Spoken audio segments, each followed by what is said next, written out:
Gagawa tayo ng pulveron.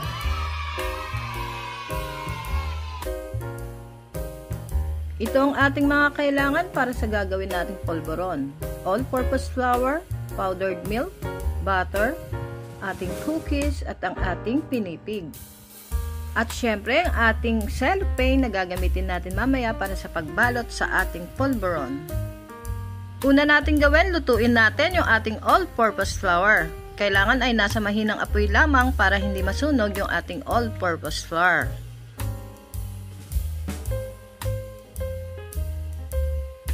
Kailangan ay halu-haluin at huwag titigilan sa paghalo. Malalaman pagluto ng ating all-purpose flour pag ito ay naging brown or light brown. So ayan, kailangan talaga itsaga-tsaga lang sa paghalo para maging maayos at masarap ang pagkaluto ng ating all-purpose flour.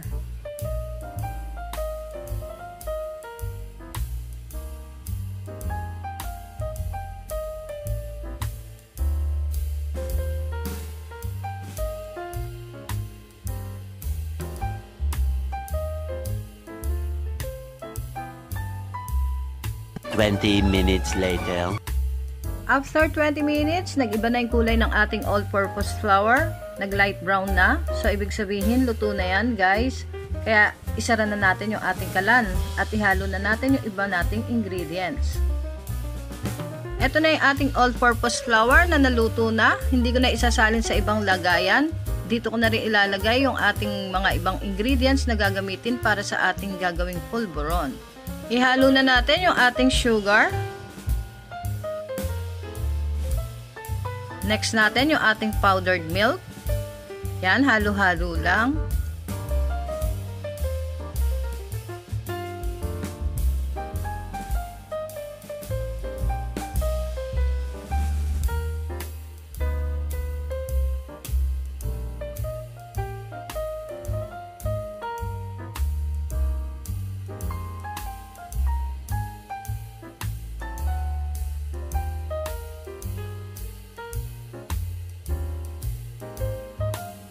Lagay na din natin yung ating softened butter.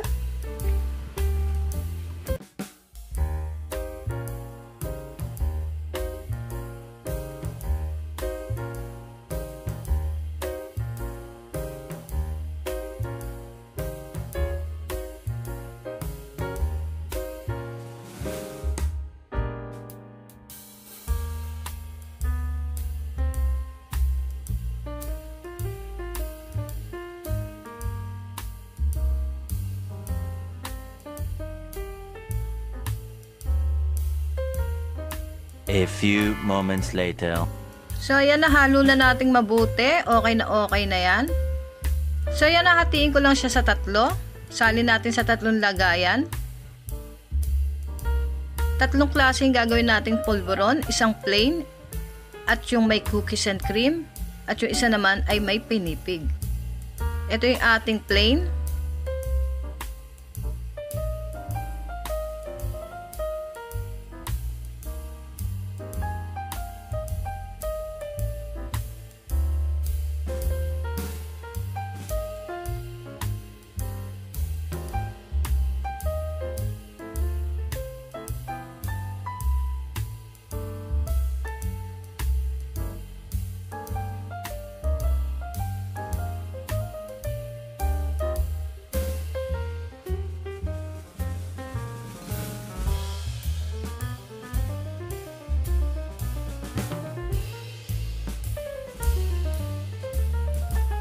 Ito yung ating plain.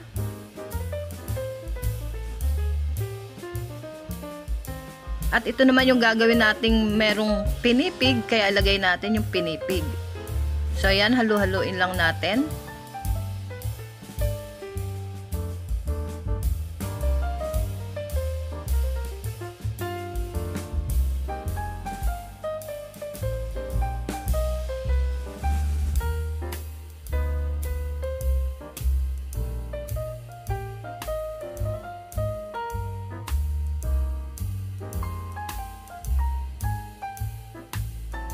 Ito naman yung ating gagawing cookies and cream. Gamit ko ay Oreo cookies.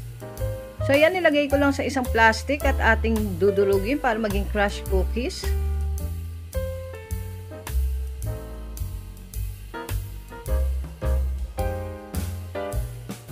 rolling pin ang aking gamit para sa pagdurog sa ating cookies.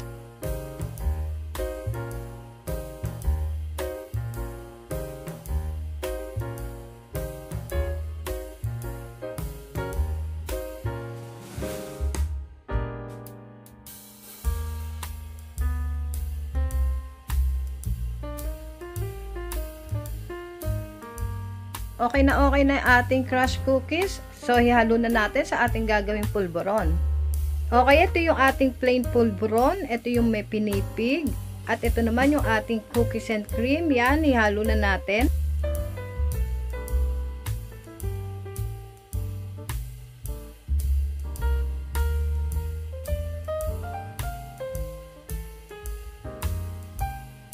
Mix lang natin yung ating cookies and cream.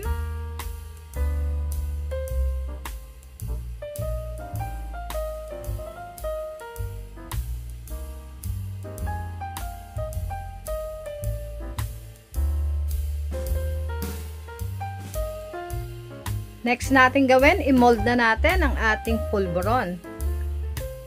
Gamit ko sa pag-mold, circle shape, medium size.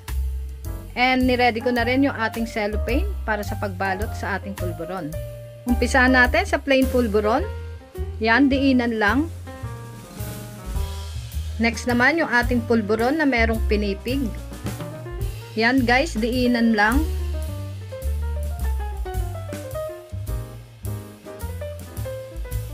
Then, lagay natin sa ating pagbabalutan na cellophane. Yes, okay na okay yung ating pulburon. Try naman natin yung ating oval shape para sa ating cookies and cream pulburon. So, yan, paulit-ulit lang natin gawin. Yan guys, diinan lang.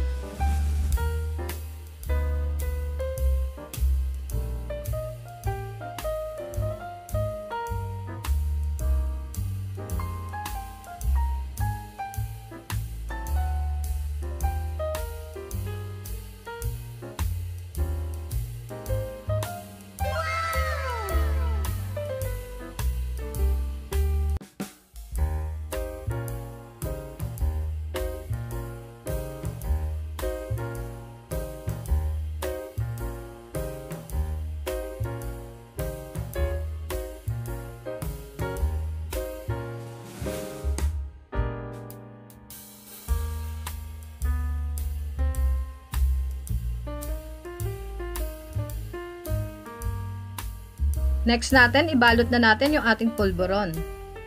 So, yan, i-fold lang natin. Then, ikot lang natin yung magkabilang dulo.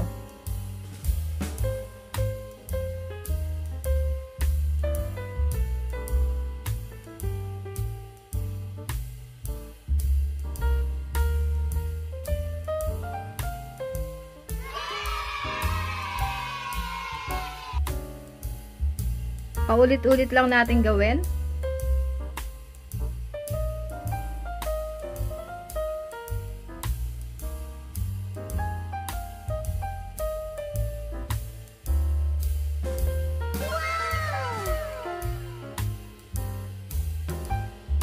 So, yan, ito pa lang yung mga nabalot ko na pulburon. Marami pang natira.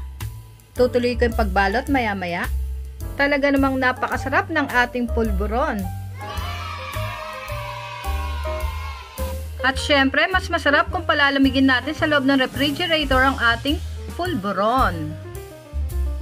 Ito na ang ating pulburon. Kainan na!